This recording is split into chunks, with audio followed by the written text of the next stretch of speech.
वाचवले. त्याच्याजवळ का आपली चूक आहे, प्रशासनानं केलेला प्रशासनाची चूक आहे, हे मान्य करा तुम्ही. प्रशासनाने सोडणार नाही, 100% यांची चौकशी लावणार. अशोकराव हा माझा शब्द. नाही, नाही, वर्षभर त्या शेतकऱ्यांनी काय करायचं? वर्षभर त्या शेतकऱ्यांनी काय करायचं? आता कसं आहे, सर, सरकारची ताकदच नाही मोबदला देण्याची. किती देईल? 10-20 जरी चौकशी लावली, आताच तुम्ही त्या अधिकाऱ्याला इथं बोलवा ना साहेब. इथंच आहे ना ते अधिकारी. कोण आहे या शांत राहा. बोला बोला, सांगा. चांगले जोरात बोला. थोडं आवाज वाढवता. 30 तारखेला आपला डॅम 46% होता आणि डॅमचं जे पंप आहे अमरावती कारंजा या ठिकाणी या ठिकाणी संध्याकाळी 6 नंतर जो पाऊस आपला 2 महिन्यात पडायला होता तो 1-1.5 तासात पडतो. जो इन्फ्लो होता पिंपळा असेल 4-5 नद्या आहेत तर ह्या नद्यांना जोराने फ्लो आला आपल्या डॅमला. आणि मीनवाईल यवतमाळ डॅमच्या खालच्या बाजूला पण अतिवृष्टीचा पाऊस झाला. म्हणजे डॅमच्या खालच्या नदीला जे मिळतात ना ते पण त्याच्यामध्ये आहे. आपण डॅममधनं 46% असताना आपण खपवण्याचा 50-70% डॅम केला. जेणेकरून आपल्याला खाली आम्ही सुरुवातीला असे टप्प्याटप्प्याने सोडले. 2 सोडले, नंतर 4 गेट सोडले. पण तो जो फ्लो येणारा फ्लो होता तो आउट ऑफ कंट्रोल होत होता आणि डॅम पण आपल्याला वाचवायचा होता. त्याच्यामुळे आपल्याला तो डिस्चार्ज वाढवावा लागला. म्हणजे वरती पण नुकसान व्हायला नको, खाली पण लोक आधी याचं नाही नाही नाही, हे तुमचं मला सांगा, एका दिवसाच्या पाणी घुसून राहिलं साहेब तुम्ही. एका दिवसाच्या पाण्याने जर डॅमचं नुकसान होऊ शकत असेल तर त्या डॅमचं नियोजनच चुकीचं पहिलं. एक तर तुम्ही साहेब या डॅमचा काय फायदा आहे आम्हाला सांगा. तुम्ही कॅनाल केले आमच्या शेतातून तिकडं, या कॅनालमध्ये पाणी येते पण शेताला पाणी घेता येत नाही. डॅम आपण एवढं पाणी पाहू शकतो. डॅम नसतं तर याच्यापेक्षा भयंकर पाणी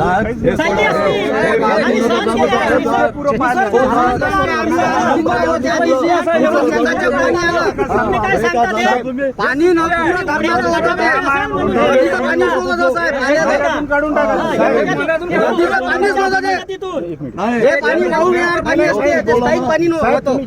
46% पाणी असताना जेव्हा तुम्ही ते पाणी थोपवण्याचा जो प्रयत्न केला ना तो निव्वळ बालिशपणा होता ना.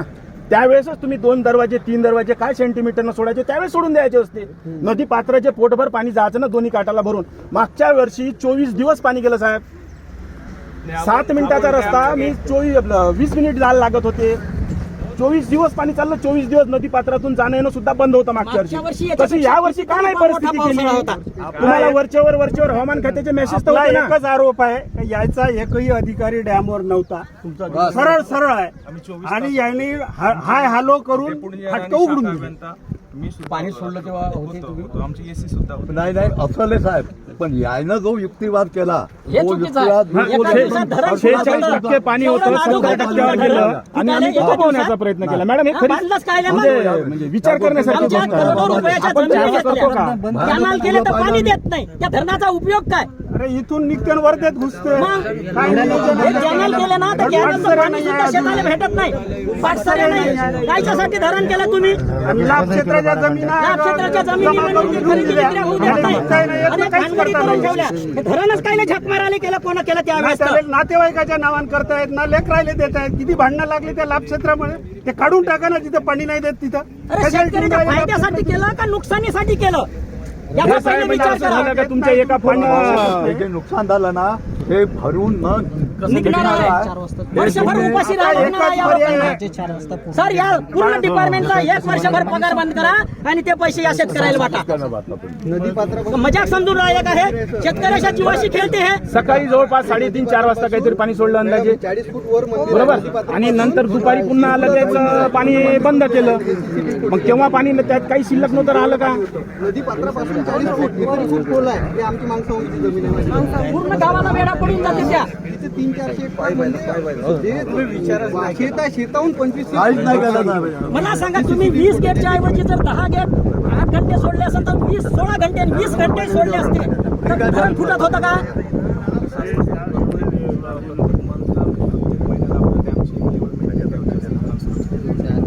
आपण जुलै महिन्यामध्ये आपण 26% आहे तरी पण अल्निनोचा इफेक्ट असल्यामुळे अरे पहिला मागचा शासनाचा अरे आता इथून पुढे पाऊसच येणार नाही. काय ऐकता हो? इथून पुढे पाऊसच येणार नाही. पण ते धरण सोडलं ते पाणी गावात नव्हतं येत का? हा आता तुमच्याच आता तुमच्याच इथून पुढे अभ्यासाचा गेली शब्द नाही. साहेब पाऊसच येत नाही. मग काय करणार तुमच्या तुम्ही? ज्ञानाचाच विषय तुम्हीच म्हणलं का आता धरणाची आपल्याला लेवल मेंटेन ठेवायची असते, बरोबर आहे. मग मला सांगा धरणाची लेवल मेंटेन ठेवायची होती. यवतमाळ जिल्ह्यात रेड अलर्ट जाहीर झाला, सगळं झालं, चालू झालं. तुम्ही तिथं स्वतः हजर होते, तुमचे ते सहकारी पण तिथं हजर होते. ज्यावेळेस 46% वर लेवल वाढायला लागली त्यावेळेस तुम्ही अर्ध गेट काय असं एक गेट दोन गेट चालू नव्हतं करायला पाहिजे का साहेब?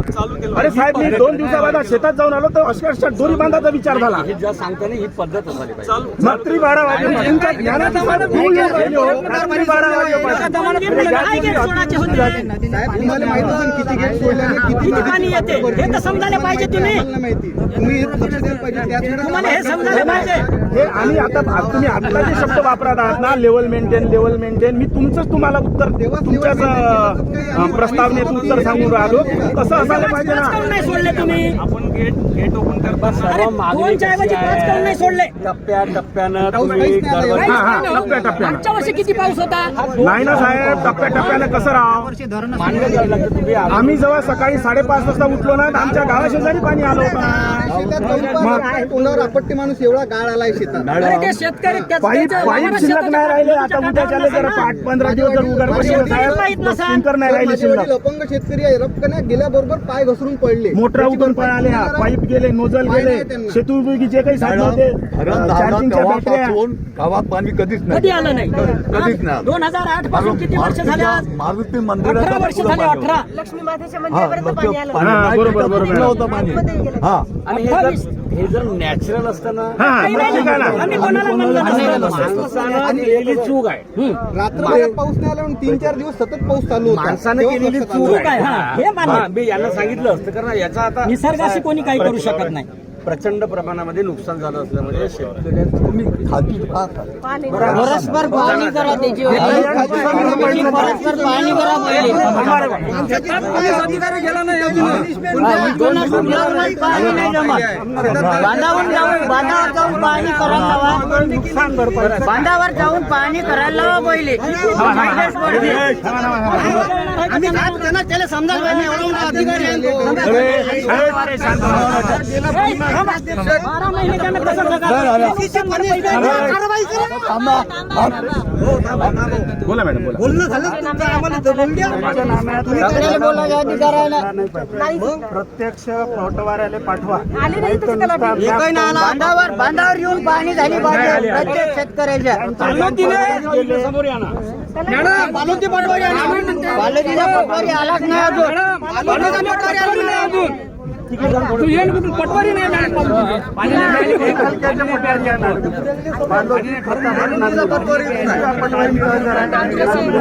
तालुक्याची क्रिकेटला पाठवले.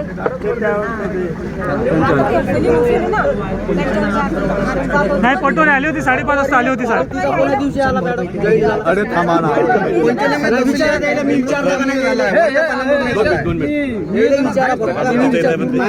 पंचनाम्यात असं टाकायला लावा ना. बालदीची पाहणी झाली नाही मामा. बरोबर आहे तुझं. बांधावर येऊन पाहणी झाली नाही. या डिपार्टमेंटला पैसे भरा. आम्ही पंचनामे करतो आणि उद्याला 100% आपला एक पर्याय निवेदन बाकी तालुक्यात पावसामुळे नुकसान नाही मॅडम. फक्त बेंबळामुळे नुकसान आहे. आमचं म्हणणं ते असं. आमचं म्हणणं एकच आहे. मॅडम इथून आज असं झालं पाहिजे काही काही कोण नाही करत मॅडम. इथं नका देऊ. मागच्या वर्षी आले. 2-2 हजार. बाप वास्तविक परिस्थिती नांदुरा ज्या इरिगेशन डिपार्टमेंट मुळे नांदुरा पालोटी प्रतापूर मांगसावंगी ते वेच्यापर्यंत नांदेसावंगीपर्यंत इथं जे नदीकाठच्या नाल्याच्या आणि नदीमुळे झालेल्या नुकसानीला विशेष बाब म्हणून जास्तीत जास्त पॅकेज द्यायचा प्रयत्न ही जबाबदारी तुमची. कारण आता आम्हाला पैशाची गरज आहे. जमीन खरडूचं कसं काय बी किती हे सगळ्या खरडेच झाल्या 2000 मॅडम किती आहे? घडून गेली तर पर हेक्टरी 47,000 रुपये. किती? 47,000 रुपये आणि वाढवू शकतो. केव्हा तरी दिले हे का विशेष मॅडम? बाब म्हणून त्याच्यात काहीतरी करा. बंडी होती ती बंडी तुटून गेली. झालं जमीन खरडून गेली मातीच नाही राहिली. आणि प्रत्येक वस्तू कोणाचं मोटारी गेल्या पाईप गेले शेती इरिगेशन साठी लाईट राहणार सर्व लोक झाली पाहिजे. आणि मॅडम अगदी भावनेनं चांगले आहे म्हणून हे जर